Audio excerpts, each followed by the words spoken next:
To immigration now and a pair of CBS News exclusives. First, the new data on exactly who ICE is arresting. As CBS News reported Monday, in which the White House has now confirmed, ICE arrested nearly 400,000 people in President Trump's first year in office.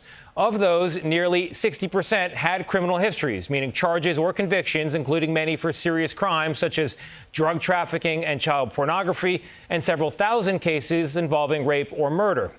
At the same time, however, less than 14% had violent criminal records, and nearly 40%, more than 150,000 people, had civil immigration offenses, but no criminal history at all. Second, in another CBS News exclusive tonight, a question of tactics in the story of an immigration raid in rural Idaho.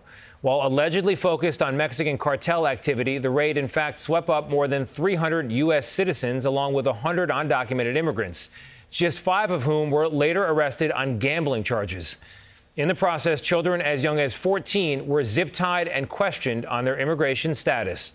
Here's Chief Correspondent Matt Gutman. When about 200 armed agents stormed this horse racing event in rural Idaho, Annabelle Romero says she had no idea who they were. All I'm asking is for clarification. Who are you? Why am I being detained? And their response? Their response, I'm going to blow your head off.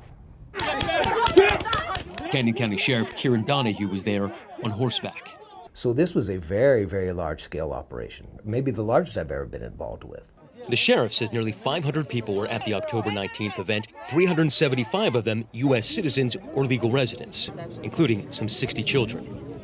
The sheriff says the event was linked to Mexican cartel activity and asked ICE to join. But so far, only 5 people have been arrested for nonviolent illegal gambling. In a lawsuit filed tonight, the ACLU is accusing Donahue and the federal government of using excessive force, including against children. Law enforcement should not be zip-tying children. They have done long-lasting damage to children.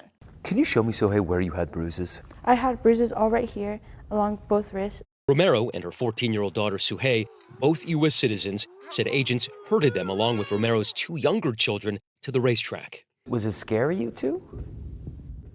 There, officers zip-tied Suhei, and that's her 8-year-old sister, by her side. I'm just like there crying, like I'm struggling to breathe, like I can't even get words out. With her hands bound behind her back, Romero says she was unable to console her daughter. I can't hug her, I can't hold her because you guys won't let me go, and like she's only 14. In an email, the Department of Homeland Security first told CBS News it was a conspiracy theory.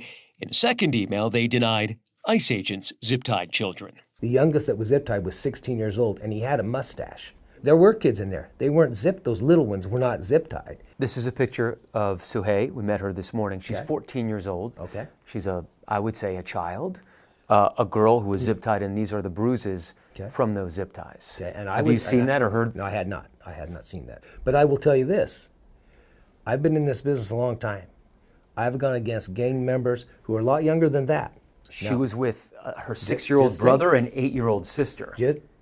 But you're taking that out of context. We do not know her. What kind of context do you need? There's a young girl with 2 small children with her. How dangerous could she possibly be? We don't know. Now, the sheriff is facing community backlash. Have ties been broken with your community? To some degree, I believe they have. Absolutely. My parents, they came over here to the United States to give us a better life so we didn't have to suffer. And that day, I felt like our freedom was taken away from us. Matt Gutman, CBS News, Wilder, Idaho.